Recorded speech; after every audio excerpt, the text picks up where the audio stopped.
Hello friends, তো বন্ধুরা Google account বা জিমেইল অ্যাকাউন্ট আপনাকে দিবে 15 জিবি ফ্রি স্পেস। একেবারে ঠিক ধরতে পেরেছেন বন্ধুরা। আপনারা জানেন যে প্রত্যেকটা জিমেইলে কিন্তু গুগল ড্রাইভ থাকে, সেই ড্রাইভে আপনি 15 জিবি ফ্রি স্পেস পাবেন, যেখানে আপনি আপনার প্রয়োজনীয় ডকুমেন্ট আপনি সেভ করে রাখতে পারেন। কিভাবে আপনি গুগল ড্রাইভকে প্রপার ইউজ করতে পারবেন সেটা আজকে আমি এই টিউটোরিয়ালে দেখাবো, তাই অনুরোধ করবো ভিডিওটি স্কিপ না করে শুরু থেকে শেষ। ফ্রেন্ডস, গুগল ড্রাইভ ইউজ করার জন্য আপনার অ্যান্ড্রয়েড ফোন থেকে গুগল ড্রাইভটা ওপেন করতে হবে। এর জন্য এখানে যে দেখতে পাচ্ছেন গুগলের যে ফোল্ডার, এখানে এই যে ড্রাইভ দেখতে পাচ্ছেন, এই ড্রাইভ অপশনটা। আর যদি আপনার ফোনে ধরেন গুগল ড্রাইভ যদি না থাকে বা ডিলিট হয়ে যায়, তাহলে আপনি যে কাজটা করবেন, এই প্লে স্টোরে যাবেন। প্লে স্টোরে যাওয়ার পর যে সার্চ অপশনে ট্যাপ করবেন, ট্যাপ করে এখানে লিখবেন গুগল ড্রাইভ। যদি আপনার ফোনে না থাকে তাহলে এইখানে ওপেন উঠেছে, এইখানে আপনার ইনস্টল লেখা উঠবে বা আপডেট উঠবে। যদি ইনস্টল করা না থাকে তাহলে ইনস্টল করবেন, আর যদি ইনস্টল করার পর যদি আপডেট লেখা ওঠে তাহলে আপডেট করে ফেলবেন। তা আমার ফোনে আছে, তা আমি এই গুগল অপশনে গেলাম। যাওয়ার পরে এই ড্রাইভে আমি ট্যাপ করলাম। ট্যাপ করার পর এখানে আমাকে ফিঙ্গার দিতে হবে। ফিঙ্গার দেওয়ার পর দেখুন গুগল ওয়ার্কস্পেস ড্রাইভটা ওপেন হচ্ছে। তো এটা অন্য জিমেইল, আপনি যতটা জিমেইল রাখবেন সব জিমেইলে আপনি গুগল ড্রাইভ পাবেন, এবং প্রতিটা গুগল ড্রাইভে 15 জিবি করে স্পেস থাকে। তা আমি এখান থেকে ফ্রেশ একটা জিমেইল ওপেন করে আপনাদেরকে আমি দেখাচ্ছি, যে একেবারে নতুন, যেটাতে কোনো কিছু আপলোড করা নেই। এটা একেবারে ফ্রেশ একটা ড্রাইভ, দেখতে পাচ্ছেন কোনো কিছু নেই। তো এখানে আমি আপনাদেরকে কিছু অপশন সাথে পরিচয় করা। এখানে আছে হোম অপশন, এরপরে স্টার্স আছে, এরপরে শেয়ার, এরপরে ফাইলস। এটার কি কাজ এটা আপনারা এখনই দেখতে পারবেন। তো এখানে যে প্লাস বাটন দেখতে পাচ্ছেন নিউ, আমি এখানে ট্যাপ করব। ট্যাপ করার পর দেখুন এখানে folder, upload, scan, Google Docs, Google Sheet, Google sliders. তা আমরা এত কিছুর কাজ আজকে দেখাবো না, আজকে শুধু ফোল্ডার ক্রিয়েট করা দেখাবো, এবং ফোল্ডারে আপনি গুগল ড্রাইভে আপনি আপনার প্রয়োজনীয় ডকুমেন্ট কিভাবে আপনি সেভ করে রাখতে পারবেন। সবচেয়ে সেভ বা সবচেয়ে বিশ্বাসপূর্ণ জায়গা হলো গুগল ড্রাইভ।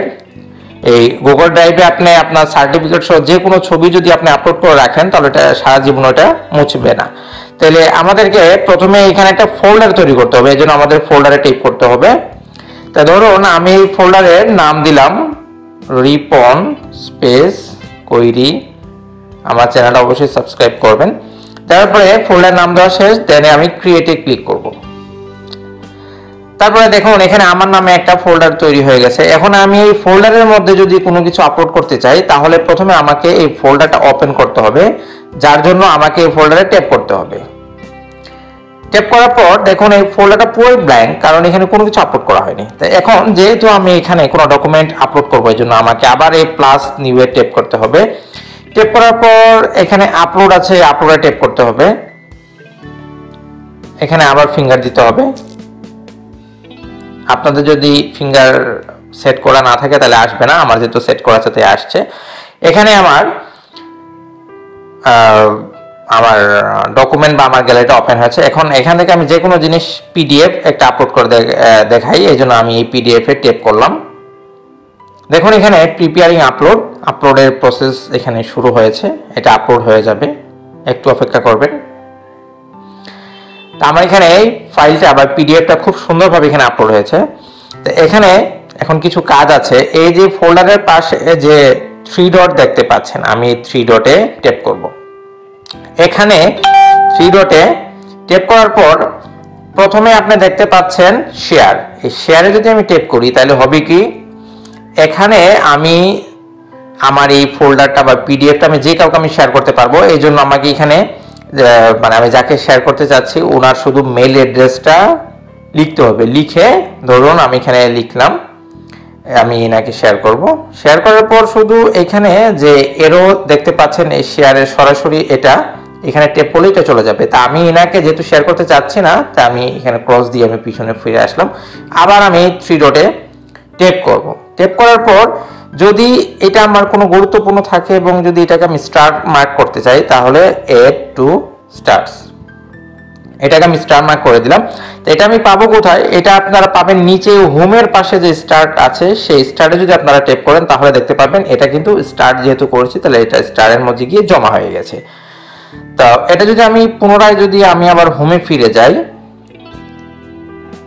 সরি আমার এখানে ফাইল আছে, এই ফাইলে গিয়ে আমি যদি রিপন কোয়েরির মধ্যে আমি যদি ট্যাপ করি এবং আবার যদি আবার 3 ডটে যদি আমি ট্যাপ করি, ট্যাপ করার পর দেখুন এখানে কত সুবিধা, সেন্ড কপি, যে কাউকে আপনি কপি পাঠাতে পারেন, কপি লিঙ্ক, এই লিঙ্ক এইটাকে যদি কপি লিঙ্কে ক্লিক করে তার একটা লিঙ্ক তৈরি হবে, এই লিঙ্কটা আপনি শেয়ার করতে পারেন।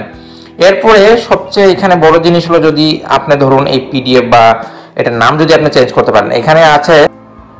তো এখানে যদি আমি এটার নাম যদি চেঞ্জ করতে চাই তো ধরুন এখানে আমি এটাকে কেটে দিলাম, কেটে আমার আর কে দিয়ে দিলাম, দেওয়ার পরে যদি আমি রিনেমে আবার ট্যাপ করি তাহলে দেখুন আগে কি ছিল নাম, এখন নামটা চেঞ্জ হয়ে গেছে। তো এখানে আরেকটা সুবিধা আছে বন্ধুরা, ধরুন কোনো কারণে যদি এটা আমি এখান থেকে ডিলিট করে ফেললাম, এই ডিলিট অপশনে আমি ট্যাপ করে ফেললাম, ট্যাপ করার পরে মুভ টু ক্রাশ আমি এটা ডিলিট করে দিলাম, ধরুন ভুলবশত ডিলিট করে দিলাম বা ইচ্ছাকৃতভাবে ডিলিট করলাম, তাহলে এটাকে আমি 30 দিনের ভিতরে যদি আমি চাই তাহলে সেটাকে আমি রিস্টোর করতে পারি বা রিমুভ করতে আনতে পারি আবার আগের জায়গায়। এর জন্য আমাকে হোমে ট্যাপ করতে হবে, হোমে ট্যাপ করার পর যে সার্চ ইন ড্রাইভ এখানে আছে, এখানে 3 ডট লাইনে আমাকে ট্যাপ করতে হবে, ট্যাপ করার পর এই যে ট্রেস আছে এই ট্রেসে আমাকে প্রবেশ করতে হবে। দেখুন এটা কিন্তু এখানে জমা আছে এবং উপরে লেখা আছে আইটেম আর ডিলিটেড ফরএভার আফটার 30 ডেজ। যদি আমি চাই তাহলে এখান থেকে এই 3 ডটে ট্যাপ করার পর যে রিস্টোর আছে এই রিস্টোরে ট্যাপ করলে এটা কিন্তু আবার ওই আগের জায়গায় চলে গেল। এর প্রমাণ হলো যদি আমি এটাকে ব্যাক করে যদি আমার ফাইলসে ঢুকি, ফাইলসে ঢোকার পর যদি ফোল্ডারে আমি ঢুকি দেখুন এখানে চলে এসেছে। এবং যদি মনে করেন যে আমি এই হোমে যাওয়ার পরে এই ট্রেসে যেহেতু যেটা জমা ছিল কিন্তু এই ট্রেস থেকে যদি আমি ডিলিট করে দিই তাহলে কিন্তু আর আমি এটা ফিরে পাবো না। তো আশা করব আজকের এই ভিডিওর মাধ্যমে আজকে আপনি গুগল ড্রাইভ কিভাবে ইউজ করতে হয়, কিভাবে ফোল্ডার আপলোড করতে হয়, কি সুবিধা অসুবিধা আছে সেগুলো আপনি শিখতে পেরেছেন। তো যদি ভিডিওটা ভালো লাগে লাইক করবেন, কমেন্ট করবেন, শেয়ার করবেন, আর চ্যানেলে যদি একেবারে নতুন হয়ে থাকেন চ্যানেলটা আবার সাবস্ক্রাইব করবেন। Thank you.